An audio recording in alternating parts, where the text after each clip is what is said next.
مجھے یوں لگتا ہے کہ یہ اسٹریٹجی ہے کہ خان صاحب جیل جائیں گے، وہ لاڈلا پن سکڑ رہا ہے۔ اچھا سکڑ آئے، ٹھیک ہے، ہر مقدمہ تمام تر لاڈلے پن کے باوجود ابھی عدالتوں میں موجود ہیں اور فیصلے ہونے ہیں۔ شیخ رشید صاحب کا بھی خیال یہ تھا کہ ان کو کون ہاتھ لگا سکتا ہے، عمران خان اس کے ساتھ ہے، اس کا بھی جو حال ہوا ہے آج آپ کے سامنے نظروں کے۔ آپ کیا چیز ہیں اور آپ کیا لوگ ہیں، کاہے کے بنے ہوئے ہیں آپ؟ دیکھیں خان صاحب کے اوپر کڑا وقت آنے والا ہے، میں نے پہلے بھی کہا ہے، اور اس کے ذمہ دار وہ خود ہیں، کوئی اس کا ذمہ دار نہیں ہے۔ یہ مجھے یوں سے لگتا ہے کہ حکومت کی یہ اسٹریٹجی ہے کہ خان صاحب کو ویک کرنے کے لیے پہلے وہ لوگ جو ان کے بارے میں بولتے ہیں بہت بھوپو کی طرح سے، پہلے تو ان کا علاج کیا جائے۔ اچھا تو یہ تو علاج ہو گیا ان 4 بندوں کا آپ کے سامنے، ٹھیک ہے۔ اچھا یہ نہیں بخاری صاحب، یہ اسی سوال کا جواب آپ دے رہے ہیں جو میں آپ سے کافی دنوں سے پوچھ رہی ہوں کہ بخاری صاحب یہ گرفتاریاں ہو رہی ہیں، آگے کیا ہونے والا ہے، تو آپ ذرا اس کو گول کرتے رہیں۔ آج آپ مجھے جواب دے ہی دیں کہ آج دیکھیں جو کیا سوال اسی سلسلے کی کڑیاں ہیں یہ؟ جو سوال آپ مجھ سے پیار سے پوچھتی ہیں میں اس کا جواب صحیح دیتا ہوں۔ چلے میں بڑے پیار سے پوچھ رہی ہوں کہ یہ اسی سلسلے کی کڑیاں ہیں پھر کہ ایبسولوٹلی، اور ایونچولی الٹیمیٹلی مجھے یوں لگتا ہے کہ یہ اسٹریٹجی ہے کہ خان صاحب جیل جائیں گے۔ 2-3 اس کی وجوہات ہیں، وہ میں بیان کرنا چاہتا ہوں۔ ایک تو یہ کہ وہ جو جتنی زبردست تکرار وہ کر رہے ہیں نا کہ میں جیل سے نہیں ڈرتا، میں شیر ہوں، تو وہ آدمی اس وقت کرتا ہے جب اس کو پتہ لگے کہ میں اب جانے والا ہوں۔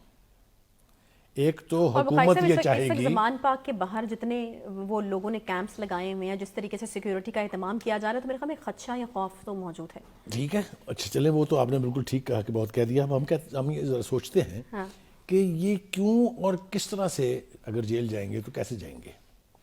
ایک تو ان کے خلاف کافی سنگین نوعیت کے مقدمات اعلیٰ عدالتوں میں پینڈنگ ڈیسیجن پڑے ہیں۔ فورن فنڈنگ کی 8 سال تک انویسٹیگیشن ہوئی ہے، ایک بہانے سے دوسرے بہانے سے اس کو ٹالا گیا، کبھی التوا مانگے گئے، کبھی کچھ کیا گیا۔ اس کے بعد آ گیا توشہ خانہ کیس، آپ نے دیکھا وکیل پیش نہیں ہو رہے، وکیل تبدیل کیا جا رہا ہے، اگلی دفعہ اس دفعہ ایگزمپشن دے دیں، اگلی دفعہ پیش ہو جاؤں گا۔ انہوں نے بھی الٹیمیٹلی تھکار کے فیصلہ کر دیا۔ اب ان کے فیصلے کے 2 پہلو ہیں، ایک تو انہوں نے ڈسکوالیفائی کیا ہوا توشہ خانہ میں، دوسرا انہوں نے ایف آئی اے کو کہا ہوا ہے کہ آپ اس کے اوپر کرمنل کیس یعنی درج کر کے اور اس کی انویسٹیگیشن کرے۔ اس کے خلاف جو عمران خان کے وکلاء نے پٹیشن کی تھی اسلام آباد ہائی کورٹ میں، وہ انہوں نے ریجیکٹ کر دی ہے۔ تو بخاری صاحب وہاں پہ بھی موسم بدل رہا ہے کیونکہ ہمیشہ کہتے رہے نوکھا لاڈلا۔ دیکھیں آپ کی طرح کا میرا اشارہ تھا کہ وہ لاڈلا پن سکڑ رہا ہے۔ اچھا سکڑ آئے، ٹھیک ہے، اور وہ ایک سے زیادہ وجوہات کے اوپر۔ ایک تو یہ کہ ان کے جو 2 دفعہ ریمانڈ ہوئے ہیں، فواد چودھری کا بھی ایک دفعہ تو انہوں نے بھیج دیا تھا جوڈیشل، پھر بلا کے دوبارہ ریمانڈ دیا گیا۔ شیخ رشید صاحب کا بھی خیال یہ تھا کہ ان کو کون ہاتھ لگا سکتا ہے، عمران خان اس کے ساتھ ہے، اس کا بھی جو حال ہوا ہے آج آپ کے سامنے نظروں کے سامنے۔ ویسے مجھے آپ بتائیں ذرا، یہ تو بتائیں بخاری صاحب، یہ فواد چودھری صاحب مطلب نسبتاً اگر کہیں تو آسانی کے ساتھ بڑے اچھے حال میں ہمیں بڑے پریزنٹیبل نظر آ رہے ہیں، اس سے پہلے اور بھی گرفتاریاں ہوئی ہیں، پھر جو الزامات آتے رہے ہیں وہ بھی ہمارے سامنے ہیں کہ یہ ہوا وہ ہوا، تو فواد چودھری صاحب سمجھدار آدمی ہیں، جلدی سمجھ گئے ہوا کیا وہاں پہ کیا ہوا؟ ان کو ابھی ہلکا سا سگنل دیا انہوں نے کہ بھائی صاحب پوری طرح سے آپ بھی کوئی ایگزمپشن لے کے پیدا نہیں ہوئے ہیں، قانون اپنا راستہ جب لینے پر آ جاتا ہے تو کوئی ایکسیپشن نہیں ہے، چاہے وہ کتنا ہی بڑا کیوں نہ ہو۔ یا وہ آپ ایک اور سٹوری بھی تو بتاتے ہوتے ہیں ان کے حوالے سے، وہ میں دہراؤں گا نہیں میں آپ کے کہنے سے۔ اب آئیں دیکھتے ہیں کہ عمران خان کے اوپر یہ پریشر کیوں بلڈ اپ ہو رہا ہے۔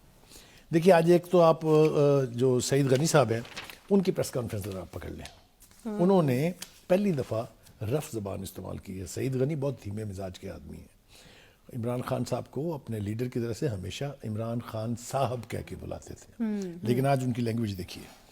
وہ کہتے ہیں کہ عمران خان کے اثاثوں میں وزیر اعظم بننے کے بعد اضافہ ہوا، ان کی کرپشن سب کے سامنے آ چکی ہے۔ جملہ نوٹ کیجئے، یہ بد کردار، جھوٹا اور منافق آدمی ہے۔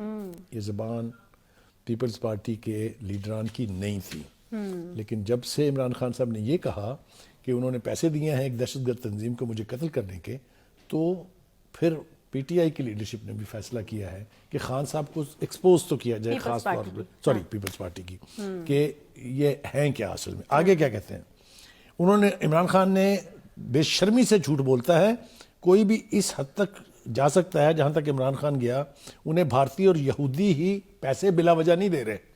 آپ دیکھیں زبان اور لہجہ اور الفاظ کا چناؤ، یہ ایک لمبی فہرست ہے، میں دہرانا نہیں چاہتا یہاں پر جو انہوں نے کی، لیکن اس سے زیادہ سیریس سوالات پوچھے محترمہ شیری رحمان وہ صاحب. اس کے اوپر ہم نے تفصیل سے بخاری صاحب بات کرنی ہے. ہم نا ایک چیز مس کر گئے ہیں یہاں پہ.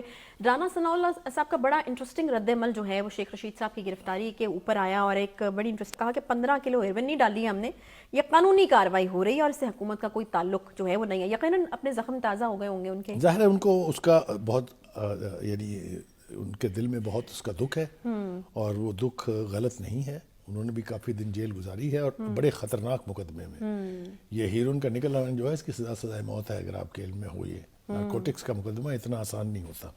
آپ مجھے روک رہی ہیں شہری رحمان کی گفتگو سے, میں تو باز آنے والا نہیں ہوں. میں کہہ رہی ہوں کہ ہم اس کے لیے الگ سے وقت نکالیں کیونکہ بڑی اہم گفتگو ہے, بڑے اہم سوالات جو ہیں وہ انہوں نے اٹھائے ہیں, تو میں چاہ رہی ہوں کہ ہم اس پہ الگ سے ایک سیگمنٹ میں بات کریں. چلیے آپ کی مرضی ہے تو آپ اس پہ الگ سے کر لیجیے. میں چاہ رہی ہوں کہ ذرا آپ اس کے اوپر ذرا روشنی ڈالیں کہ یہاں پر انہوں نے طیبہ گل کی بھی بات کی کہ کی طرح اغوا کیا ہے, نائب بشیر میمن کی طرح واش روم میں بند کیا ہے. انہوں نے کہا کہ قانون نے اپنا راستہ لیا اور قانونی کارروائی جو ہے وہ ہو رہی ہے. ابھی تک تو خان صاحب کو وہ کمپیریٹیوز ڈرا کر کے بتایا جا رہا ہے کہ آپ کے دور میں ہمارے ساتھ آپ نے کیا کیا تھا اور آپ کے ساتھ ہم کیا کر رہے ہیں.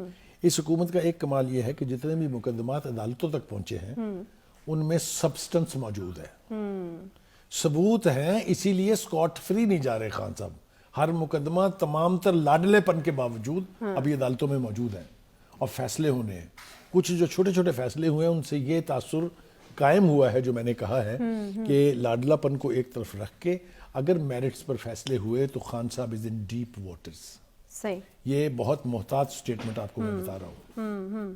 اب ہوگا کیا دیکھیں, ایک تو الیکشن کے حوالے سے بہت بحث چل نکلی ہے کہ الیکشن وقت پہ ہوں گے نہیں ہوں گے. یہ بھی ہم بعد میں, آپ نے مجھے کہہ دینا, یہ بھی ہم بعد میں کریں گے.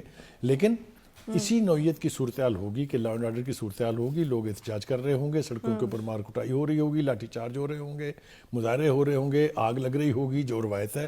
آپ کو پتہ ہے اسلام آباد جیسا شہر نہیں چھوڑا تھا پی ٹی آئی کے لوگوں نے, تو باقی تو کیا کریں گے. یہ تو وہ کہہ چکے ہیں نا کہ ہمیں سڑکوں پر نکلنے پر مجبور کر رہے ہیں. تو اگر یہ سڑکوں پر نکلیں گے تو پھر حالات الیکشن کرانے والے تو نہیں رہیں گے نا. تو اس کا مطلب یہ ہوا کہ گورنمنٹ تو صرف وارن کر رہی ہے, یہ وہ صورتحال تخلیق کریں گے, اور اگر انہوں نے وہ صورتحال تخلیق کی تو یقینی طور پہ الیکشن وقت پہ نہیں ہوں گے, اور نو بڈی ول بی بلیمڈ. کیونکہ چاہے وہ گورنر صاحب ہیں چاہے کچھ ہے, وہ جا رہے ہیں پٹیشنیں لے کے عدالتوں کے اندر گورنر کے خلاف بھی, اور انہوں نے پریزیڈنٹ ایلوی کو خط بھی لکھ دیا ایک. وہ سارا کچھ اپنی جگہ ہے, لیکن اگر لا اینڈ آرڈر کی سچویشن خراب ہوگی, اگر اکانومی کی صورتحال اور بدتر ہونے جا رہی ہے, تو پھر الیکشن کی لگژری کچھ دنوں کے لیے ملتوی کی جا سکتی ہے. یہ میں تو آپ کو امکانات ہیں obviously, بالکل ہے. آپ دیکھیں نا, اگر آئی ایم ایف کے ساتھ جو مذاکرات اس وقت چل رہے ہیں, اگر وہ کسی لاجیکل اینڈ پر ہمارے حق میں ختم نہیں ہوتے ہیں تو عذاب تو ہے. صحیح, بہت خوفناک صورتحال ہے وہ بھی. تو اگر یہ دونوں جواز مہیا کر دیے جائیں گے اور اس کے لیے کوششیں کی جائیں گی تو پھر حکومت کو کوئی شیم نہیں ہوگی, کوئی شرمندگی نہیں ہوگی. وہ کھٹاک سے اعلان کر دیں گے کہ اب ہم الیکشن ایک ہی تاریخ پہ کرائیں گے, اور وہ ہے 23 اگست 2023, بلکہ اکتوبر. اور اکتوبر کے بعد 3 مہینے مزید. اچھا 3 مہینے اس سے بھی آگے. اسی لیے یہ پروپیگنڈا بھی کیا جا رہا ہے, اور یہ باتیں ہو رہی ہیں, ٹی وی ٹاک شوز میں ہو رہی ہیں, اخبارات میں اس کے اوپر بحث چل نکلی ہوئی ہے کہ کیا الیکشن ایک ہی دن ہونے چاہیے یا صوبائی اسمبلیوں کے پہلے اور قومی اسمبلی کا بعد میں ہو. YouTube پر گوگلی نیوز دیکھنے کے لیے youtube.com کی سرچ بار میں googly news T V type کریں. گوگلی نیوز کے پیج پر سرخ رنگ کے سبسکرپشن والے بٹن پر کلک کرنا نہ بھولیے. YouTube پیج پر اپلوڈ ہونے والی ویڈیوز سے باخبر رہنے کے لیے بیل آئیکن پر کلک کیجیے. آپ کو ہر نئی ویڈیو کے بارے میں نوٹیفیکیشن موصول ہو جائے گا.